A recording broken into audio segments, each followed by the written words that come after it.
வணக்கம் மக்களே, welcome to the better show. இன்னைக்கு ஷோ நம்ம பார்க்க போறது rules of the game manhunt அப்படின்ற ஒரு கொரியன் மூவியோட ரிவ்யூ. இந்த படம் பாத்தீங்கன்னா பிளேஃபிளிக்ஸ் ஓடிடி ஆப்ல அவைலபிளா இருக்கு, தமிழ் டப்பிங்லயுமே அவைலபிளா இருக்கு. இந்த படம் ஒரு தீவுல நடக்கக்கூடிய மனித வேட்டையை மையமா வச்சு அமைக்கப்பட்ட கதை. ஆக்சுவலா அந்த தீவுக்கு நம்ம படத்தோட ஹீரோ ஸ்டார்டிங்லேயே ஃபெரியில போவாரு. அதே ஃபெரியில ரெண்டு மாடல்ஸும் கூட வருவாங்க. அந்த மாடல்ஸை சந்தேகத்துக்குரிய வகையில ரெண்டு நபர்கள் பிக்கப் பண்ணிட்டு போவாங்க.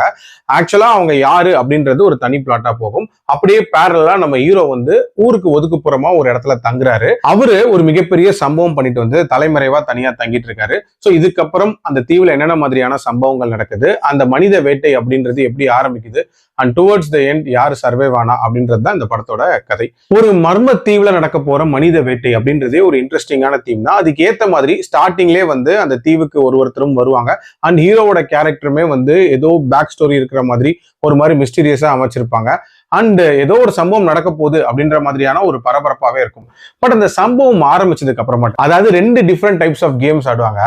அதுல ஃபர்ஸ்ட் கேம் அப்படின்றதெல்லாம் அந்த அளவுக்கு எஃபெக்டிவாவே இல்லை அப்படின்னே சொல்லலாம். அதே மாதிரி அந்த கும்பல் ஏன் இதெல்லாம் பண்றாங்க அப்படின்றதுக்கான அந்த காரணத்தை கூட தெளிவா சொல்லியிருக்க மாட்டாங்க அப்படின்னே சொல்லலாம். So first level of game அப்படின்றது கொஞ்சம் மொக்கையா இருந்தாலும் செகண்ட் லெவல் ஆஃப் கேம் ஓரளவுக்கு இன்ட்ரெஸ்டிங்கா ஸ்டார்ட் ஆச்சு.